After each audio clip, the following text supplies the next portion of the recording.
Yeah, good win for the team. Like I told them after the game, anytime you win, you enjoy it, and you know, because they're so hard to come by, and we're getting ready to experience what that really feels like here. You know, as we get ready to get started into the opening season and the opening game, because you know, I think everything that we're going to be dealing with is going to be hard here early on, and we're going to have to really earn the right to to win games. So I was proud of their effort level. I thought some guys did some better things than they did last week. I thought some guys didn't do some things we asked them to do. That's part of it, and we'll learn from it. We have a big week of improvement with a huge home opener on Friday, and that's what we're kind of focused in on right now. Pete? Archie, what are you looking for from the center position? You got two guys who came close to double-doubles. What are you, I guess, specifically looking for? We want to put pressure on the rim. You know, in transition, we want to put pressure on the rim. We've got to find a way to get easy catches in there, you know, because it's going to be hard, you know, just to run plays and do things, you know. So I think the first opportunity is an early offense to get inside. And I think we worked on that this week. We missed them. Biggest emphasis tonight coming out of the game, in my mind, is our ability to feed the post and get the ball inside when guys are ready. It became apparent that it was going to become, you know, a jump shooting contest in the first half rather than work the ball and get the ball inside out, which we've talked about quite a bit. We're a quick shooting team, and I don't like that. I think if you shoot the ball quick, it's got to be a great look, wide open look to a guy that you trust that can make it, but I'm not sure if 3 or 4 threes in a row without ever getting the ball inside or turned a few times to make the defense work is a good thing. And that was frustrating tonight. I thought we would have been better in half-court movement, and we weren't. I think in the second half, we were better. Obviously, I think Deron and Freddie did a tremendous job impacting the game on the glass. A couple tip-ins early, and then they got the ball deep a few times. And Freddie really energized, I thought, the game with his ability to offensive rebound. So the physicality in and around the basket is what we're hunting for, and that type of consistency from those two guys would be something that would be obviously, you know, we really would need. Terry? Coach, how much of a difference have you seen in Freddie since you arrived to now?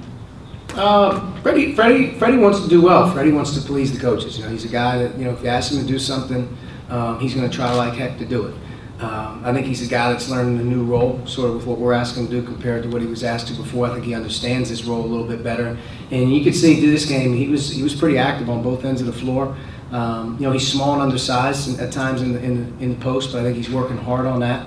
And, you know, he gets up and goes get balls. You know, there's a value to 6 offensive rebounds in a game. There's a value to whatever he played. I guess 13 minutes, 9 rebounds. There's a value to that. So, I mean, he's going to add a physical guy that can help us hopefully contain on the glass and play hard on defense, and he'll take his spots on offense. But I was pleased with Freddie tonight. I think he had a big momentum twist when he was in the second half. I think that helped us. Mike? Is there an appreciation of what Collin brings? He's part of that momentum, the first half change, given that he hadn't been playing for the last couple of weeks or so. It was good to have him out there, and I think you can start to see a little bit how he can space the floor for us. He was on a minutes restriction, or he'd probably played a little bit more tonight, but able to make 3 shots, and I think that's the thing he gives us. The other thing he gives us is gives us confidence, because he's a guy that's talking all the time in huddles. He's engaged right now in the locker room. You know, he's a guy that I think through good and bad is going to be the same. So definitely an added bonus to have an experienced guy out there. Alex? Only 8 turnovers tonight. Have you been pleased? I know you mentioned the first half, the quick shots, but in terms of you know, I think the one thing is the turnover number 8. It's always anything under 10 is what we're always gunning for. But if you add in probably 6 to 8 bad shots, that in later down the line games against good competition is going to turn into offense on the other side of the ball. So we have to be a little bit more mindful shot selection. I thought the turnovers in the first half were related to guards just keeping it too long, not hitting the first open man on the break. When we did hit the first open man up the floor off a missed shot or a made shot, good things happen. You know, don't try to make something harder than it is. When there's an open guy, hit the first open guy. That's the best option you have. And I thought when we did that, it was good. But we were low turnovers tonight, maybe a little bit too many settled for threes. I think, what did we take in the first half? 14 of our 26 shots were threes? Yes. 14 of our 30 in the first half were threes. We only took 6 threes in the second half. So I thought that was obviously a big improvement just in terms of shot selection. Chris? Coach, you mentioned the other day that who starts is not as important as who finishes, but you have used the same starting 5 in both the exhibition games. How important or unimportant is it to use it? We'll look at it this week. You know, we'll come out of this game, look at last week's practice statistics. We'll look at this game on the film, and we'll see what direction. You know, we have been hampered by not having Collin and Al available. so we're relegated to maybe a 3-guard line. I would love to get a little bigger if I can, and I also think it will help us, rebounding wise, if we could get a little bigger on the perimeter when Justin's ready, or even Zach for a little bit.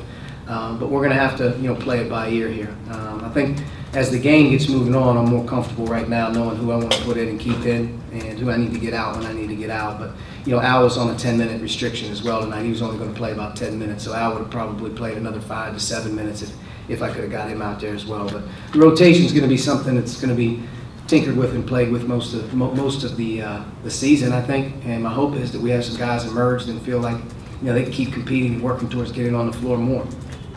Good. Archie, I didn't notice much, if any, switching out there defensively. Were you guys, by design, is making people stay with base man, making them fight through screens? Yeah, we're not a big switch team at all. Predominantly try to stay away from switching as much as possible, unless it's obviously a special situation or a special cover, a certain guy that you don't want to get open on something. But for the most part, I think we're just trying to play our base defense right now and let our players sort of react off it. Worst thing we're doing right now is just guarding the ball. We're spread out, which is tough to get to. Once you can get tough and tough-minded defense the way we want to play, we don't ever want the ball just to go in a straight line to the front of the rim without having help and whatnot. So that was concerning a little bit, but not a lot of switching. I think we'll have the ability to switch at times if we need to, but predominantly we're just sticking with our base stuff right now. Go ahead. Coach, today's game wasn't a free throw shooting contest, but of the 19 you took, only hit 53%. How important is it going to be as the competition gets tougher that number rises? Well, both know the attempts got to go up, and obviously the makes got to go up. We're a better free throw shooting team than I think Devontae missed 3 in a row on a 3-point shot. That kind of deflates the deal. But at one point in time, I think we're 2 for 7 in the first half. That kills you. If you're a good free throw shooting team and you're about getting fouled, that's part of winning basketball. And tonight going, I think 11 for 19, and Duran was 3 for 6, which is something he's got to concentrate on. Devontae's better than that, but hopefully we can become a consistent free throw shooting team. I know that we've had guys on this team have great percentages throughout their career. Good. Tom. Coach, you wanted to see, at least you said the other day, you wanted to see 15 extended minutes or give or take with Duran at a high pace. Are you seeing, is there growth there? He played 24 minutes tonight, and he was exhausted in a couple stretches. I think that's when the big fella in the second half started to just get easy catches and got around him a couple times. But I also thought he played better throughout longer stretches tonight. He played 24 minutes, probably. I don't know if that's the most he's played, but we've asked him to do that's definitely the most he's been able to deal with. And, Duran's going to be a guy we've got to keep out on the floor. And, if he's able to play 24, 25 minutes a night, it's probably a good thing for him right now here early. If he ever gets to be a guy that can play 30, then I think he's worked himself into game shape. Duran's got to play in games to get in game shape, and thankfully, like I told those guys, we've got a ton of them coming. Zach? You talked about Allen. I know he's on a minutes restriction, but you've mentioned him as a guy you think can really contribute to that guard rotation. What did you see maybe in a limited role tonight? Well, I think, the one thing about Al you didn't get a chance to see is he had some good looks and didn't knock him down. He's a really good shooter. I think he's going to be a guy that can really continue to make shots for us.